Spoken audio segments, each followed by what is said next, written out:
नमस्कार, मैं रचना शर्मा चढ़ती कला टाइम टीवी देख रहे सभी दर्शकों का स्वागत करती हूं। आप देख रहे हैं हरियाणा न्यूज। समाचारों की शुरुआत से पहले एक नजर आज की मुख्य सुर्खियों पर।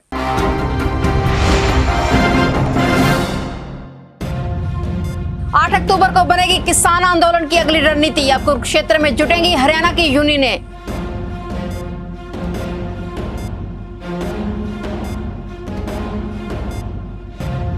हरियाणा कांग्रेस अध्यक्ष कुमारी शैलजा ने दिया बयान, कहा जजपा को छोड़ देना चाहिए बीजेपी का साथ।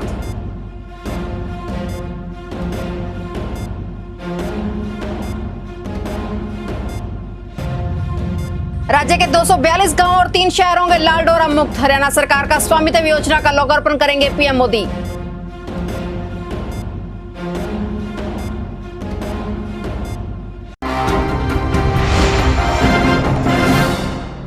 और अब समाचार विस्तार से। कृषि बिल को लेकर पंजाब और हरियाणा में किसानों का प्रदर्शन जारी है। इतना ही नहीं, कांग्रेस बिल को लेकर केंद्र की बीजेपी सरकार पर हमलावर है। हरियाणा कांग्रेस अध्यक्ष कुमारी शैलजा ने वीडियो कॉन्फ्रेंसिंग के माध्यम से पंजाब कांग्रेस अध्यक्ष सुनील जाखड़ के साथ भाजपा सरकार द्वारा लाए गए कृषि बिलों को लेकर जमकर निशाना साधा। उन्होंने राज्य में बीजेपी और जजपा गठबंधन पर भी सवाल खड़े किए। साथ ही किसानों के हित में जजपा को बीजेपी से समर्थन वापस लेने की बात कही। कुमारी शैलजा ने कहा कि वे चाहेंगी कि दुष्यंत चौटाला जी देखें, अपनी आंखें खोलें। कुमारी शैलजा ने कहा कि आज जो किसान सड़कों पर मर रहा है उस पर लाठियां बरसाई जा रही हैं, तब दुष्यंत चौटाला कैसे चुप बैठ सकते हैं। सरकार की नोटिफिकेशन के बाद करनाल की अनाज मंडी में धान की खरीद शुरू हो गई है, लेकिन समस्या ये है कि खरीद के वक्त कोई भी राइस मिलर साथ नहीं है। ऐसे में धान की खरीद तो हो जाएगी लेकिन उसका उठान नहीं होगा और ज्यादा समय मंडी में धान न पड़ी रहने के चलते धान काली हो जाएगी और नुकसान आड़ती और किसानों को उठाना पड़ेगा। ऐसे में भले ही धान की खरीद शुरू हो गई है लेकिन किसानों की परेशानी यूं ही बरकरार है। देखना ये होगा कि इसका समाधान अब कैसे निकलता है। अभी हमारे चौधरी साहब ने कहा है कि दाना दाना खरीदा जाएगा, तो इन्होंने सिर्फ 25 से 26 क्विंटल की डील लगा दी है। भाई सुपर हम लेंगे नहीं, खेत महीने के लिए 35 क्विंटल, उस 9 क्विंटल कहाँ जाएगा जी वो 9 क्विंटल। और कहते हैं कि खरीद शुरू हो गई है। क्या किसी भी डेयरी के पास गया कोई बारदाना? किस राइस मिलर को लिखी जाएगी, कौन राइस मिलर उठाएगा, कौन उसका लॉट करेगा? अब ये जब तक लिखी नहीं गई आड़ती के पल्ले पड़ी रहेगी, इसमें 5-5, 10-10 क्विंटल लेकर होती रहेगी, फिर कहीं काट लो आड़ती है खाते में से। तो मतलब ये सारा जुल्म जो आड़ती के ऊपर है जी। को पता ही नहीं जमीनी स्तर पे क्या हो रहा है। इन्होंने लिमिट लगा दिया कि 1 एकड़ में से सिर्फ 27 क्विंटल की ही खरीद करेगी गवर्नमेंट। अगर 35-36 क्विंटल का 1 एकड़ में से निकल रही है तो बाकी 8-9 क्विंटल कहाँ लेके जाएगा जिम्मेदार? बीजेपी के ऑफिस में रखेगा, उसका क्या किया जाएगा? और एक और लिमिट बना दी उन्होंने, शर्त रख दी है कि शेड्यूल के हिसाब से जीरी लेके आओ।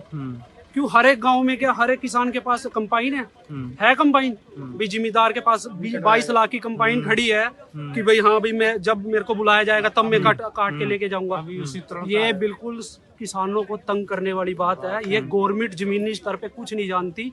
इनके MP MLA कोई भी ना मंडी में है, ना इनको पता है कि क्या हो रहा है। शहीद आजम भगत सिंह के जन्म दिवस पर बल्लभगढ़ में पंजाबी सेवा समिति द्वारा रक्तदान शिविर का आयोजन किया गया, जिसमें कैबिनेट मंत्री मूलचंद शर्मा ने पहुंचकर रक्तदाताओं का हौसला बढ़ाया और उन्हें प्रशंसा पत्र देकर सम्मानित भी किया। इस मौके पर उन्होंने महामारी से बचाव के लिए भी लोगों को जागरूक किया।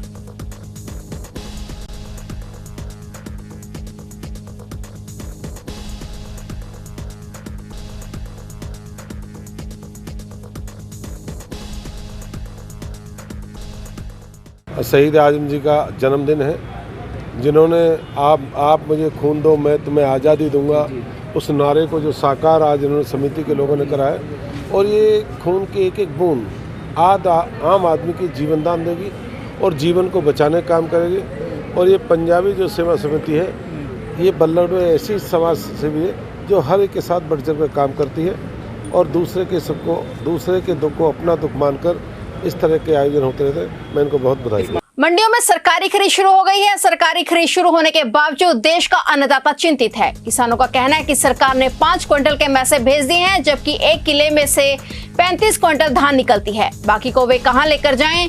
किसान अपनी परेशानी लेकर मंडियों में भटक रहे हैं। इस पर मार्केट कमेटी सचिव सुमनलता को जब किसानों को पेश आ रही समस्या के बारे में अवगत करवाया गया तो उन्होंने कहा कि इसके बारे में उच्च अधिकारियों को लिखवाकर भेज दिया गया है। हरियाणा में महामारी के नए मरीजों की संख्या में लगातार गिरावट देखने को मिल रही है। 1 लाख से ज्यादा केसों वाले राज्य में हरियाणा 6ठे नंबर पर आ गया है। हरियाणा में महामारी के 1515 नए केस सामने और एक दिन में 16 लोगों की जान चली गई। एक दिन में 2163 मरीज ठीक हुए हैं। इसी के साथ हरियाणा में अब कुल संक्रमितों का आंकड़ा 1,23,782 हो गया है। इनमें से 1,05,990 लोग ठीक हो चुके हैं, जबकि एक्टिव केस की संख्या 16,485 है। हरियाणा में महामारी के कारण 1,307 लोगों की जान जा चुकी है। हरियाणा सरकार ने लाल डोरा को लेकर बड़ा फैसला किया है। राज्य के 242 गांवों व 3 शहरों को लाल डोरा मुक्त किया जाएगा। राष्ट्रीय पंचायती राज दिवस और महात्मा गांधी की जयंती पर 2 अक्टूबर को प्रधानमंत्री नरेंद्र मोदी की स्वामित्व योजना लॉन्च होगी। इसके तहत देश के हर जिले के 11 गांवों को लाल डोरा मुक्त घोषित किया जाएगा। हरियाणा इस योजना की शुरुआत करने वाला पहला राज्य है। हरियाणा के करनाल जिले की निसिंग तहसील की सिरसी ऐसा पहला गाँव है जो लाल डोरा मुक्त हो जाएगा। इस दिन हरियाणा के 22 जिलों के 242 गांवों तथा 3 शहरों करनाल, जींद व सोहाना को लाल डोरा मुक्त घोषित किया जाएगा। केंद्र सरकार द्वारा लाए गए कृषि विधेयकों के खिलाफ देश में प्रदर्शन रुका नहीं है। दिल्ली, हरियाणा, पंजाब और पश्चिमी उत्तर प्रदेश जैसे क्षेत्रों में इसका व्यापक असर देखने को मिल रहा है। सोमवार सुबह भी देश की राजधानी दिल्ली के राजपथ पर बिल के विरोध में गुस्सा देखने को मिला। यहां कांग्रेस कार्यकर्ताओं ने एक ट्रैक्टर में आग लगा दी और कृषि विधेयकों पर विरोध जताया। तुरंत ही मौके पर पहुंचकर ट्रैफिक पुलिस और फायर ब्रिगेड ने आग पर काबू पाया। अब इस मामले की पुलिस ने जांच शुरू कर दी है। वहीं राजपथ पर ट्रैक्टर चलाने वाले 5 कांग्रेस कार्यकर्ताओं को पुलिस ने हिरासत में ले लिया है। हरियाणा सहित देश भर में किसान आंदोलन को तेज करने की अगली रणनीति कुरुक्षेत्र में बनाई जाएगी। देश के तमाम किसान संगठनों के प्रतिनिधि 8 अक्टूबर को कुरुक्षेत्र की कंबोज धर्मशाला में जुटेंगे। भारतीय किसान यूनियन बैठक की तैयारियों में जुट गई है। देश के कई मुख्य किसान नेताओं ने अगले आंदोलन को लेकर चर्चा की और तय किया कि किसान आंदोलन को पूरे देश में तेज करने के लिए 8 अक्टूबर को सभी किसान संगठनों के प्रतिनिधियों की बैठक कुरुक्षेत्र में सुबह 11 बजे शुरू होगी। वहीं किसान संगठनों के प्रतिनिधियों ने धान सीजन खत्म होने के बाद दमखम से आंदोलन शुरू करने की चेतावनी दी। फिलहाल हरियाणा न्यूज में इतना ही। तब तक के लिए देखते रहिए चढ़ती कला टाइम टीवी और मुझे दीजिए इजाजत। धन्यवाद।